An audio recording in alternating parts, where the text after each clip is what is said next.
We're a local home building company here in the Bay Area, doing a lot of work in Walnut Creek. We have a large 20 home project in San Rafael, Danville, throughout the Bay Area. We are a home construction company, and Enact is a partner of ours. They are installing solar on all of our new homes. That's now a requirement. And I've been in the industry since before solar energy was a thing.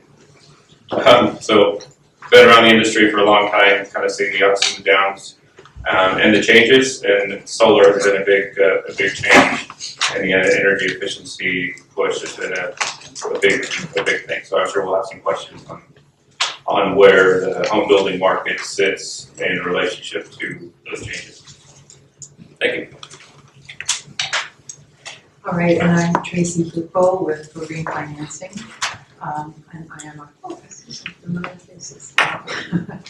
I met the folks from Enact, Kelly in particular, right about a year ago, I think.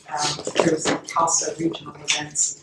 I guess I was Brad's presentation, but just sort of got into the solar and battery financing space last year, and probably just in the nick of time because of the statewide push for electrification.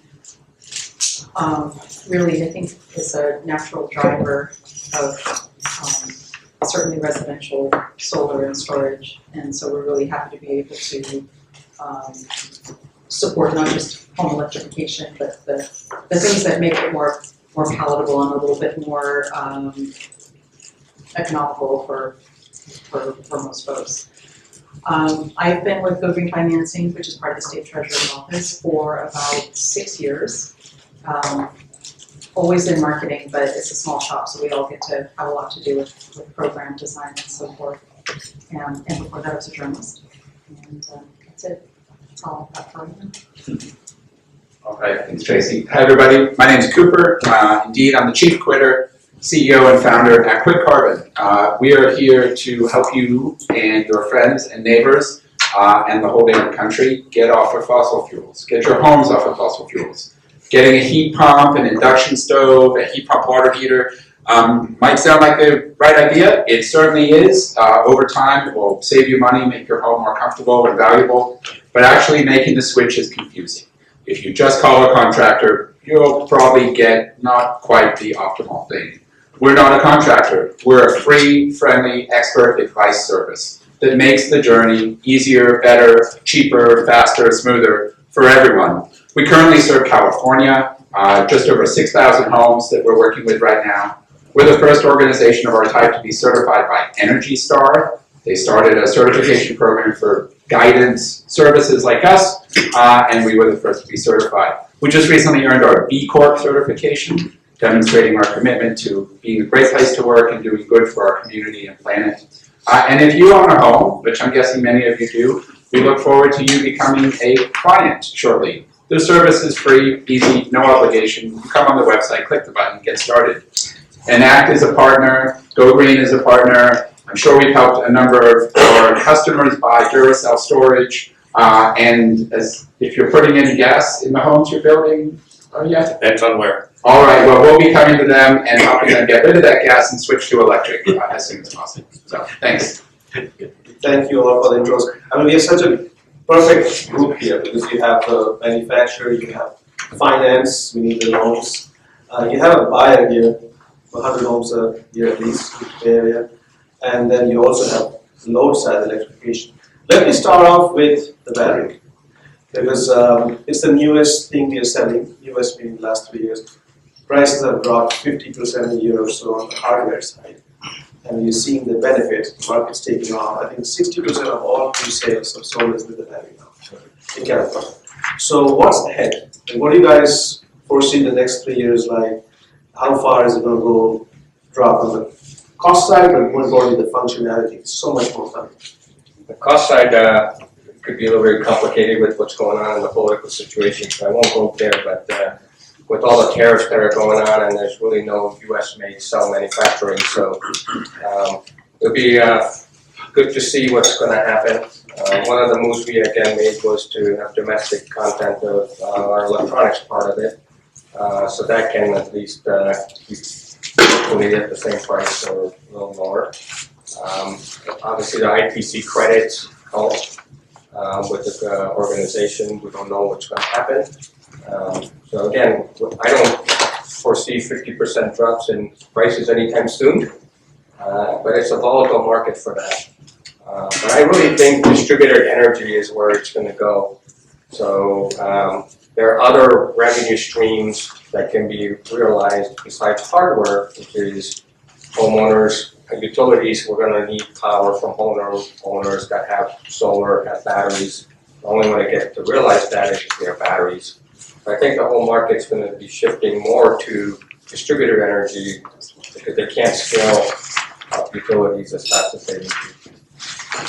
Yeah, and on that note, I must ask, what do you see in the future of EVs coming into the home? What role does the battery play? There's a lot of debate, should it charge the car or not? What do you think?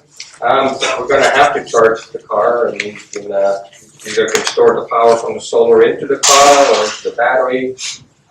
There's just not going to be a lot of power, and again, that's what I mean. That distributed energy is going to have to go into localized power. Absolutely. So that's a great segue to Steve. You've been doing new homes now for at least 2 years into the mandate. Every home has solar. Not every home has a battery yet. Please share what are your thoughts on the process of solarizing your home? Can it get better? And also, what are customers asking for when they're buying a new home? Well, I think with, as the energy costs increase, I would say more than 80% of our buyers are more savvy to what can they do from an energy saving perspective. In some cases, it may be increased in insulation in the attics or in the walls. We're seeing, we do everything with larger 2x6 exterior walls so we can insulate more, helping on the efficiency levels. But then that segues into the solars. How can we produce power to provide it to our own home? And the batteries is a new thing that I think you said 60%. I mean, I think that's consistent with what we're seeing in new home construction. We do have a project. The project in Santa Fe I mentioned earlier is all electric. There is no gas. So that I think we'll see even more people adding more panels and wanting 2 batteries, 3 batteries, so that they can have their home be even more efficient. Yes, it's interesting because the solar market kind of took a hit after April 23. We used to have like 200,000 new solar systems a year. Now it's down to like 100,000. But new homes are big. I mean, I recently put solar and batteries in my own home last year, and without the batteries, to me, it just didn't make sense. There's no benefit to it without. To me, there was no benefit to it without having batteries. And now I, run my house all day when the sun's out, and I don't use any electricity. And throughout the night, I don't use any electricity either with having the 2 batteries. So it's been a benefit to me personally, and I try to show people that when we meet with our buyers and whatnot, and trying to make recommendations to them on what they may or may not want to do. So before we switch to Traci, obviously new home buyers are funding it with the mortgage effectively. In some cases, yeah. Right? And that would be a question for Traci too. Like new home buyers have the advantage of doing a home line of credit or mortgage. How important do you think that is in the buying decision? Well, we include solar, at least the standard. The standard that you're required to install in California, we include it as part of the sale of the home. Yes, it's factored into the price somewhere. So yes, it's going into their mortgage, but it's not really seen that way in a sense, as much as if they want to do options and add batteries, then yes, potentially they could add that into their mortgage also, as long as it doesn't, all the other options that maybe they choose to do, does it take them over that, to get the threshold of what they can. So sometimes they have to come out of pocket. So that's, and maybe, I was going to get your card, Traci, in that, there may be an opportunity there also to open that door further for people to do more if there's financing options out there for them separate from their mortgages, right? So. switching then next to Traci, I think the last number I saw was 50% of all solar is financed with loans. And then you have another 20 or 30% lease, right? It's basically financing. And we love the credit union finance because it's zero fees. It's very good compared to some of the private other platforms that have raised money and funded with 20% fees, not to name anyone. Please share your thoughts. Like, where is this headed? How much more money can credit unions give us? Because that should be the best way to do it instead of other platforms. Yeah, great question. So let me just talk a little bit about, I maybe didn't really give the background, sort of the quick spiel on what our financing is. We are, so I think I mentioned before, we're state of California administered, and we are funded by ratepayers through the public purpose program funds. Little thing that everybody pays on every electric bill, I guess. And we take a small amount of those funds and we use that to gradually build up for every lender, gradually build up a loss reserve pool. If somebody defaults, they can go to that loss reserve pool and become made like 90% whole. So it reduces their risk a lot, and it enables us to, in order for them to have access to that, they have to demonstrate a real benefit to customers in terms of lower interest rates, extended terms, broader eligibility. I'm mainly talking about residential right now, but the same principles apply to our commercial program. So, I mean, right now we have 8 credit unions that we work with, and we're doing about, I mean, we're up to now, it's just a drop in the bucket, 5,000 loans a year. And there's just so much capacity to do more because our funding is such that we can go for a long time and scale up to a much greater degree and still be able to sustain activity. So that's part of responsible consumer lending. And there are a few other such things, but overall we try to be, pretty easy to work with.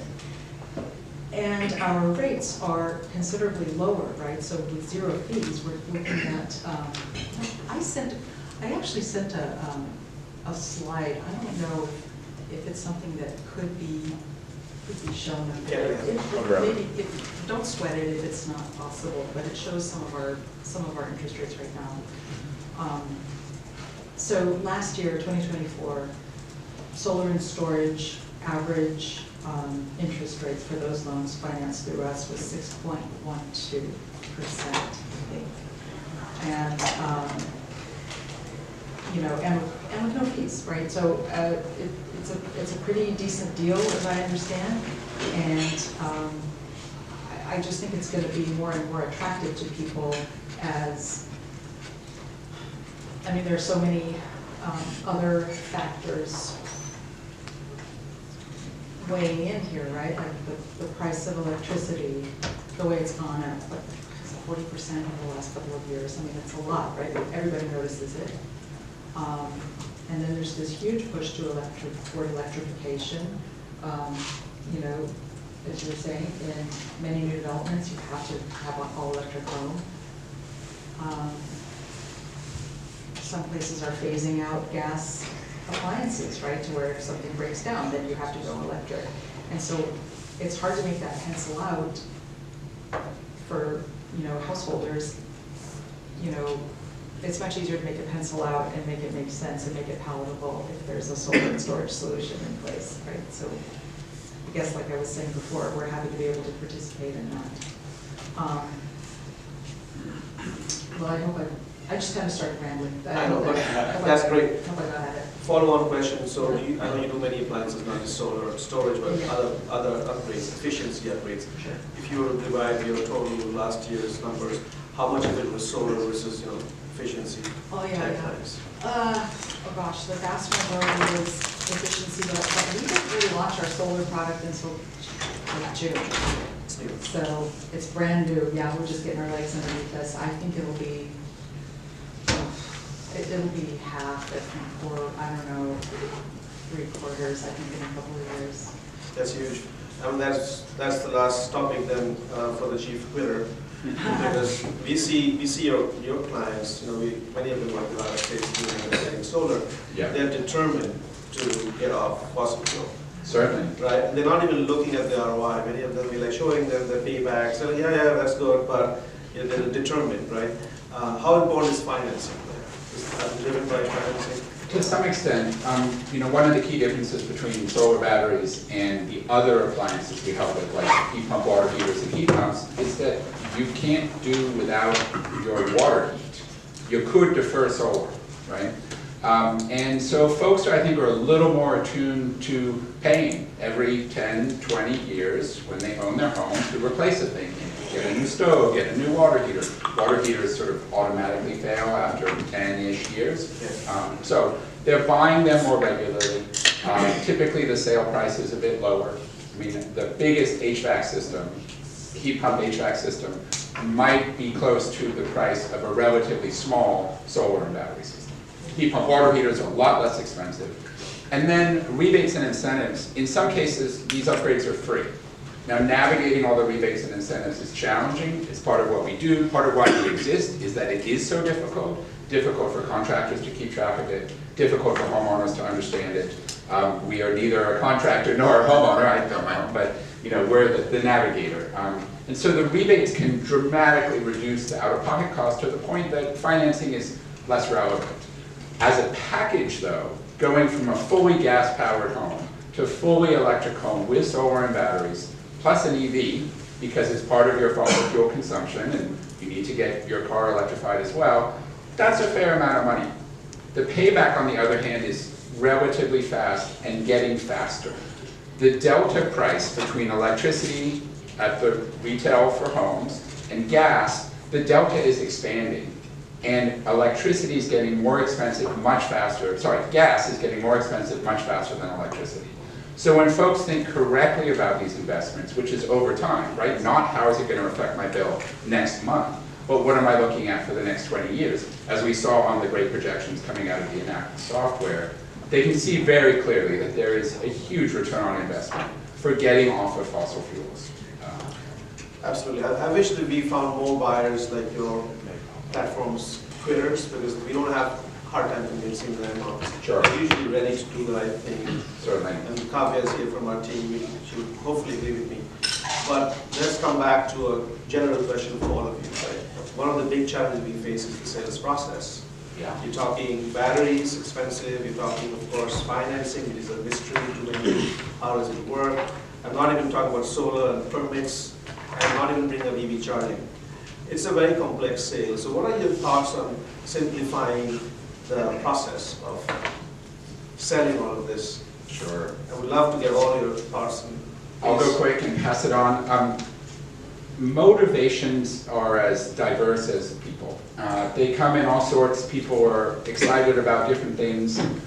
Finding out early in the process, listening carefully, whether you do it digitally, what are they reading, what are they interacting with, what are they clicking on, whether you do it via interview during the sales process, and then playing their motivations back to the prospects, we found to be very important.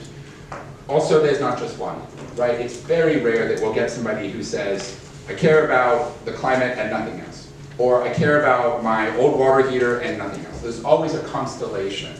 That makes things extra complicated, right? There's all these different motivations, and there's multiple. Yes. But even just a little effort to listening and playing back the motivations you're hearing can get people a long way, because you can say things like, not only are you going to save money on your bills, but I heard you had that uncomfortable room in your home. When you get a heat pump, your home will be more comfortable. Isn't that a great combination? If you can sell on multiple benefits that you've heard from the client, you'll get way better conversions. That's a great tip.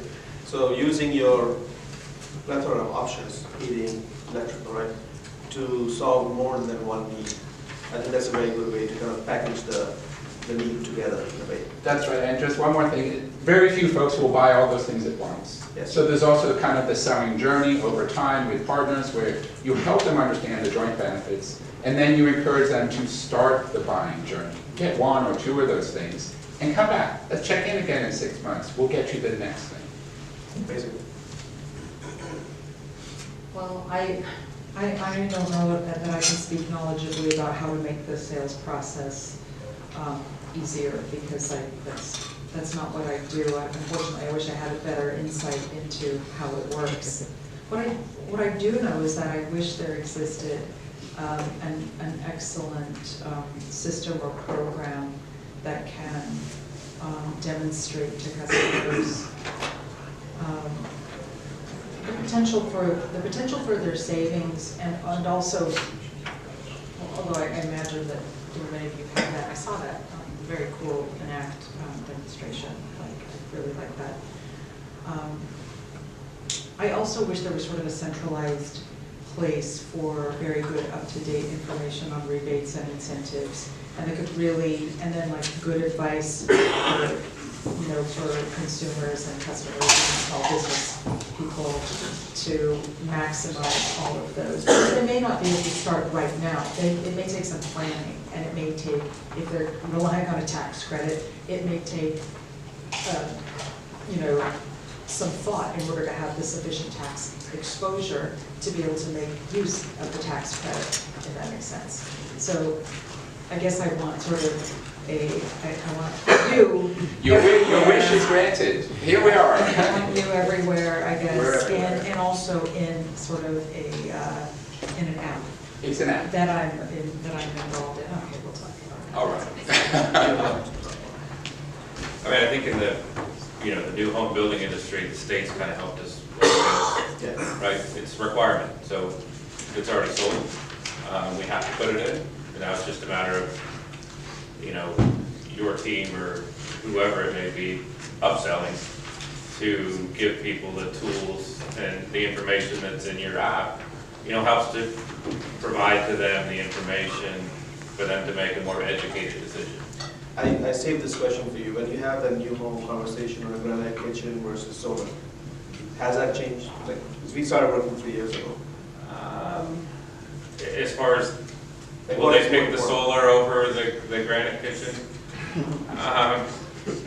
I think that depends a lot on the market in which you're in, Yeah, right? It's depending on where you are or both, of course. in the market. I think in some cases people want both.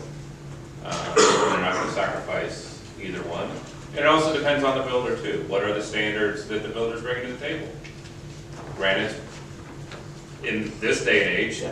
granite's kind of Check the box. really a standard. It's almost now with new products that are out there, I'm not going to say it's a downgrade, but it's, to a certain extent, it's less expensive than some of the quartz products that are out there. So people are now looking for that next level of material, and it may be quartzite, or some of these many other things that are on the market today. But are they picking one over the other? I haven't seen it myself, but I do think that I would say it's probably 50-50. The people that they already get solar, but the people that are upgrading to the next level, I would say in our where we're doing work is probably 50-50. Aakar, your thoughts? Well, I'm in the process of moving on Saturday, and I bought some appliances in the last 3-4 weeks. So I bought a washer, dryer, refrigerator. It's a pretty simple process. You go into the store or you go online, and almost everything's the same, the size. And we have not done a good job in our industry. We make it so confusing. All our competitors have different specs, and they talk in different language. And we definitely have not done a good job to help a homeowner pick a solar or battery. It's completely confusing, and I know you do a good job with your tools that you're offering choices, and you bring it down to simplistic things, so that we need more of that. But otherwise it's confusing. There's Enphase, there's Duracell, there's all these, there's no way to discern for a homeowner versus just saying, well, what's it going to do my utility bills? But then there's sizes and how does it fit in the wall. It's very confusing. We've not done a good job with that. So- Yeah, and tools can only go so far. We are an aid to a seller, Right. but there has to be a seller. Yeah. And how many sellers are ready to fight the battle of selling this? Exactly. Fantastic. I think sometimes there's misconceptions to certain things too. Yes. Exactly, cool. So on that note, since sales, Upfront of what people should expect from the overall experience. If they don't know, then they're coming with a misconception of how things are gonna go. They're coming with an idea of how this is all gonna play out, and it could be completely wrong. If you set that expectation up front that this is gonna happen, A, B, C, and D are going to happen, and possibly this could happen as well. I mean, there are unknowns. You're gonna have a much smoother project. so standardization, setting the right expectations, what else? What else can we do to streamline the process? You can call your state senator and encourage them to vote for a pending bill from Scott Wiener called the Heat Pump Accessibility Act, I think. And it's a great piece of legislation that will make installing heat pumps easier, simpler, cheaper, faster, which we certainly need because I'm not sure how many folks know, but in the next 2 to 5 years, in the San Francisco Bay Area, you will no longer be allowed to buy a gas water heater or a gas furnace. Every new home heating and water heating system will be a heat pump. Permit reform is desperately needed. The problem with all the different AHJs is a huge issue. The blame, I think, often accrues to the contractor. I'd love to see the industry get better at shifting the blame, right? When you start engaging with a homeowner, give them a postcard to send to their senator that says, I'm getting solar, it's taking way longer and costing more than it should because of your silly rules, fix them. The fix needs to happen at the state level. And we're starting to see some progress there, but there needs to be a lot more.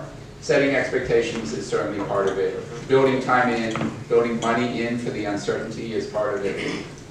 It needs to be better. It is by far the worst part of getting any of these upgrades in your home is dealing with the expense and difficulty of permitting, inspections, and all the various rules.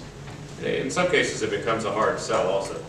Some people are used to having the gas, and they don't want to change to having an all-electric because they don't understand it. And I mean, groups like yours can help people understand that there is potentially a benefit. And you mentioned permitting. There's a lot of online permitting changes coming. We've seen some of those in some cities, and it's not smooth yet because the online system does not accept certain documents. You lose weeks and weeks waiting for them to change. Is that the answer, like getting cities to online submittals? Is that solving a pain point, or is there more to be done? It doesn't help because they still have weird rules and they change by the inspector sometimes. It's a really difficult thing. But there's lack of education. We as an industry need to figure out how to educate the AHJs. Yes. In a perfect world, every jurisdiction would do things the same way. Yeah.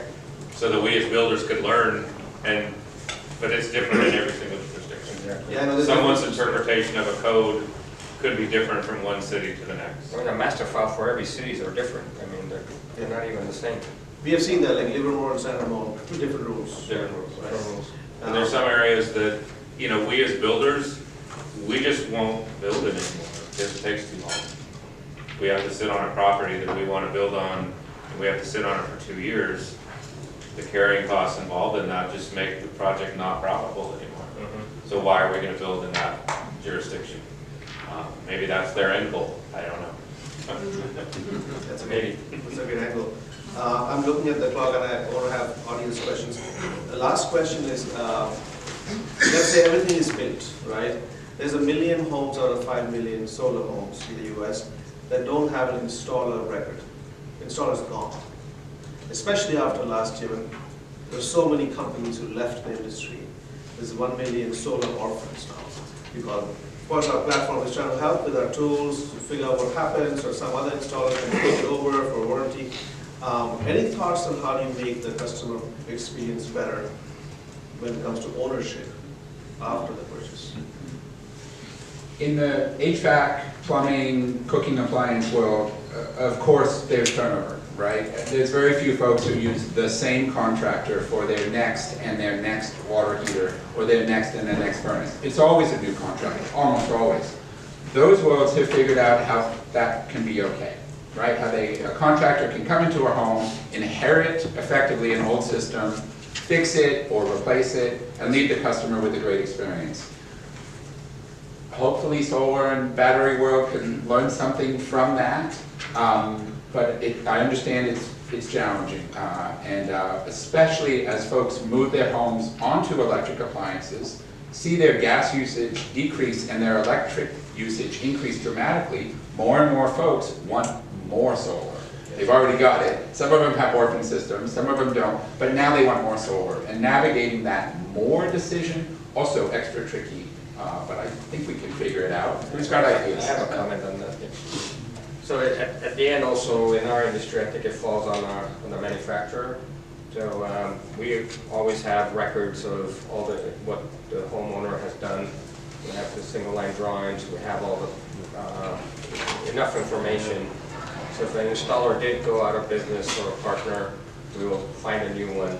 So the onus is on us as a manufacturer, especially with the Duracell brand, that we will make sure if the homeowner is contacted, and we'll find somebody else in case there's trouble, or we'll figure it out. So we have teams across the country who will go in, repair things if there's a problem. It happens all the time. Unfortunately, it's going to happen a little bit more, I think, in the next few months from all the news that's going on.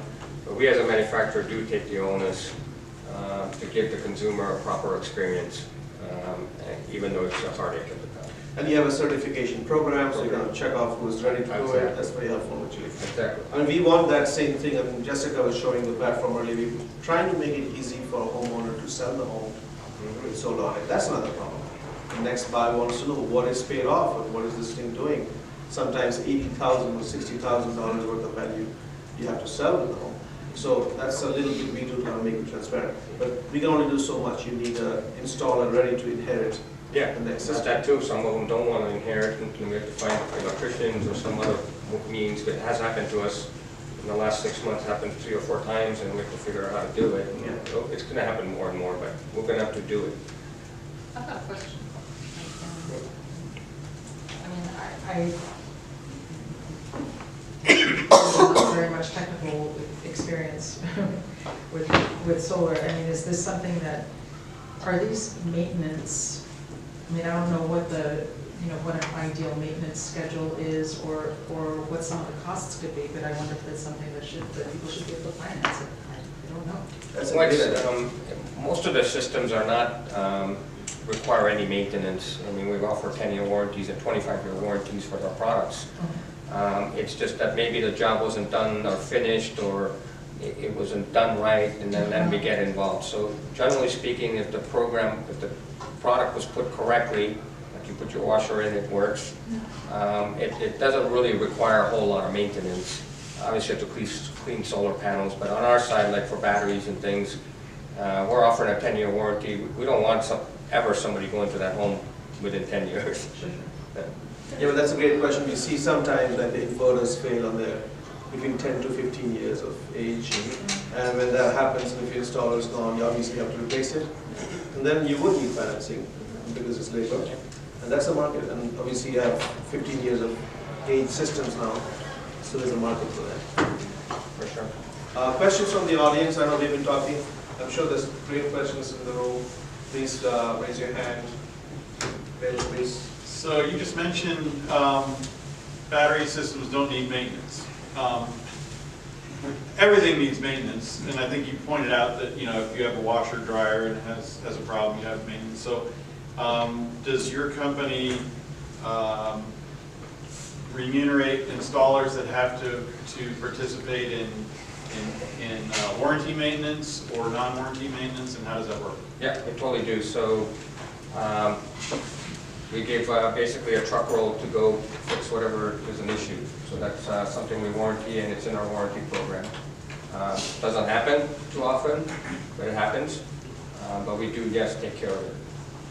And we stand behind what we do for them.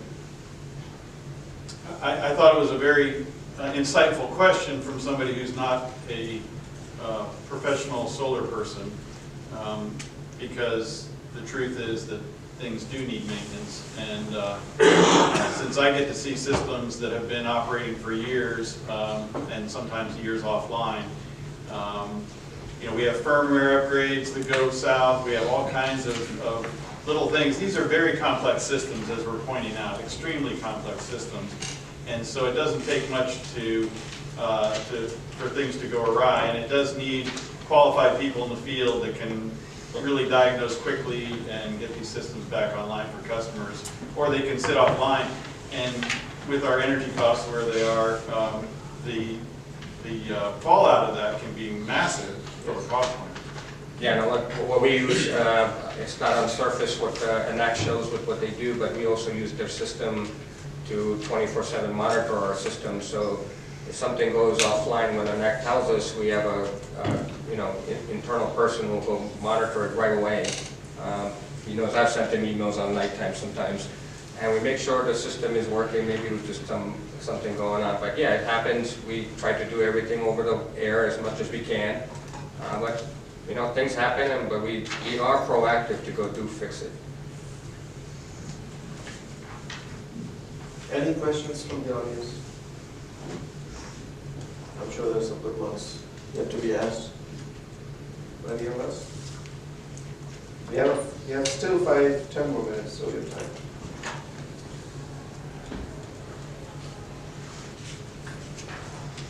time. For new homes that you're saying you're building with solar and storage, is the storage a separate unit in the house, or is it a part of the wall that you're constructing? I heard that storage would be the wall and you have a battery wall. Well, yeah, currently we install solar panels. We don't install the batteries. Okay.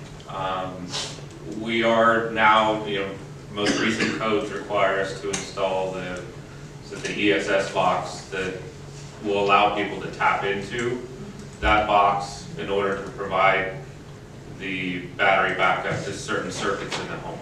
If they just did one battery, I think the ESS box has 5 or 6 different circuits in it that would be backed up by the battery, but it's an external component. Some people put them outside, some people put them in the garage.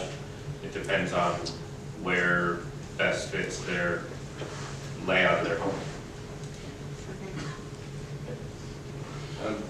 Traci, we're here for Brad's conversation this morning. I think she missed Okay. it. She missed it. Yeah, so basically we're talking, sort of Brad Heaton, Executive Director of CalSA. Spoke a lot about what the CPUC is about to do and the state legislature. That make up the California Green Bank, which really only exists as an idea. But, striving to find, creative ways to find money and to finance this stuff, and to expand it to maybe even wildfire preparedness and other types of things that would become more and more necessary. I think that's a role that we could play. Wish I had a better idea. And I think I just want to add that I think it's the first good step. That at least the state it's the same state budget, right? And we as taxpayers pay the state. So yes, utilities are not yet buying and loaning us money yet, unlike other countries, states. We can't pay off our solar or our electric bill. In other states you can, on bill. But at least there's a way to finance it from the other pockets, which is your offering. It's going to the same budget. It's all a taxpayer money. Right? So I think it's a good thing that there is a way to do it, which wasn't there a year ago. So I think it's the first good step. And Traci, am I letting the cat out of the bag if I mention 0%? Is it too soon? Well, the 0% pertains only to heat pumps, those installing heat pumps, and it's limited to units. So coming soon from GoGreen is 0% financing for income qualified folks. We're excited for that. It lets them get off of gas at no interest, which then lets them take more control of their energy affordability future when they get solar, possibly through a publicly funded discount program. Maybe they just pay full price. Even in the absence of NEM, right? We've heard recently that NEM gets canceled. that's gonna be bad unless your home is all electric, and you're using every electron you make. And then, pretty good, or at least it's not so much of a problem for you. And so I love what GoGreen's about to do with making energy upgrades more affordable for the folks who need it most. Well done, thank you for that. And I don't know, Robbie, it doesn't really answer your question, what are we gonna do about CPUC, except it sort of says like, well, maybe we start to route around them. Good luck. We'll need it. Any other questions? Yes, please. A question for Cooper. You mentioned your service is free to consumers. Where's your revenue coming from? Yeah, like lots of things online, LinkedIn, social media, other things, they're free. Our service is free, we get funding from all sorts of sources. We do publish this all on our website, so we don't hide it. We get funding from the California Energy Commission. They're paying us to build home electrification open source software. We get funding from cities, counties, and utilities, like the City of San Francisco, City of Santa Monica, City of San Jose, and we get funding from contractors. Contractors are struggling to shift their businesses to be about all electric. If you were just selling gas stuff, you don't need our help. You're good at it, you know how to sell a new gas water heater, replace an old gas water heater. But as homes switch to electric, there is much more complexity. All the things connect, there's lots of ways for it to go wrong, there's rebates and incentives that are complicated. So we get paid by contractors to help them navigate the clean energy transition in their businesses. I saw a hand over there, question, yes, ma'am.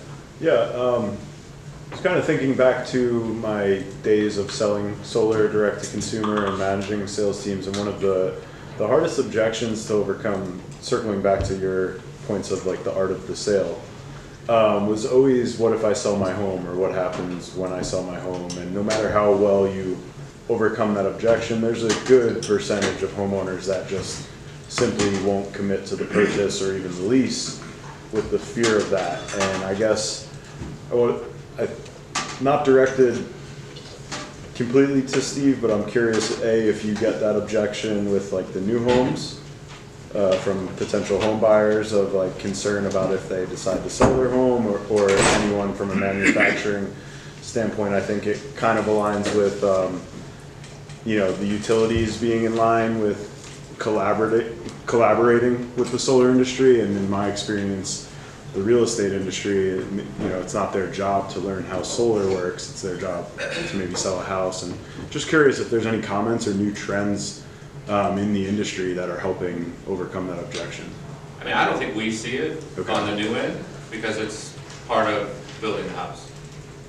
It has to be on the house, just like the roof has to be on the house. Right. Or Okay. the toilet has to be in the house. So I don't think we see it on our end, because it's not an out-of-pocket expense that's happening outside of the purchase of the home. And so I've never heard of anybody arguing the fact, well, what if I sell the house? They're selling the house with the solar on it also. Right. So there's value added to the next consumer as well. So it's more, to me, it's more of a selling point. I mean, we use it as a marketing tool. I saw that. That we install the solar, yes, we install it as a standard because we have to. But we also, when they buy the home, they own the solar. Right. Right? We're not financing the solar on top of, we're not making them pay for the solar separate from buying the home, which some builders will do. So maybe that's just unique in our circumstance, but some builders do require that they buy the solar outside of the purchase of the house. So then you could get that question more in that case.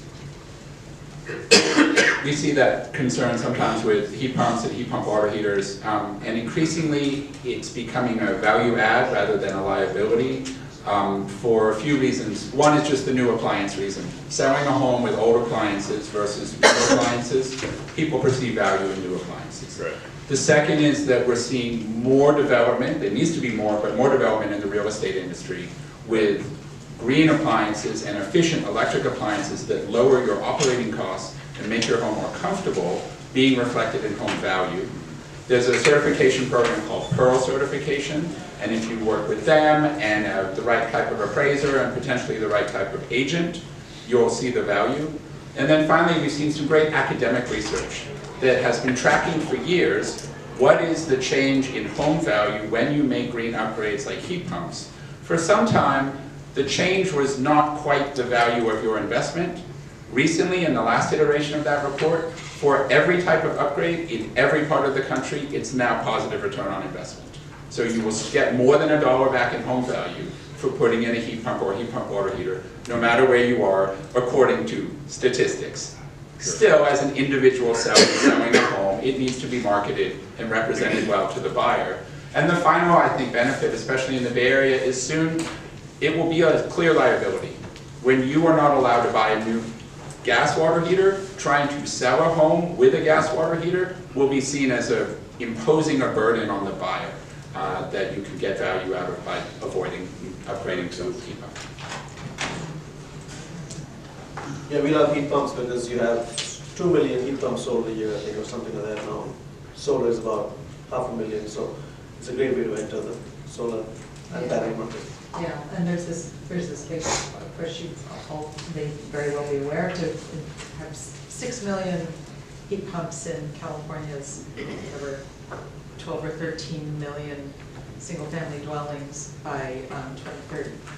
And we have 2 million in right now. And it's a tough sell right now. Solar makes it a lot better. I was just at a heat pump conference like a couple of weeks ago, and somebody comes up and says, we have great news. 67% of people who install heat pumps say their energy bill went down, and we all went, okay, I have to go to that panel. And then it turned out it was those 67% already had solar. So that's what makes it work right there. Okay, move for last 2 questions. I have a question for Traci. You mentioned that your company is funded by PPP, Public Purpose Program, which the ratepayers pay.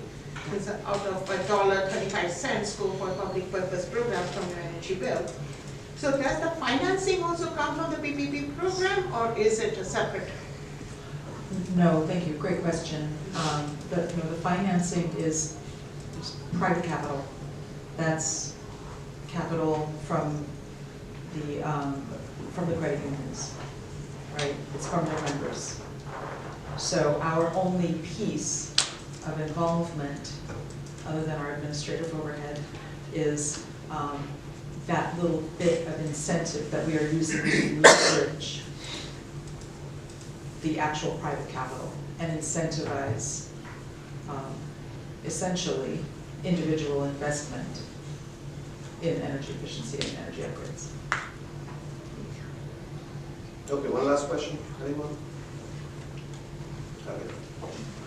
So, more recently, we've been seeing homeowners are more uncertain with purchasing solar and battery storage due to, tariffs, changing prices, the future of the tax credits, a plethora of different reasons. So, of course, they're still interested in the concept of clean energy. But I'm curious from your perspectives, whether it's purchasing batteries or just, various electric products, how are you kind of handling that or addressing those concerns? I can answer. So,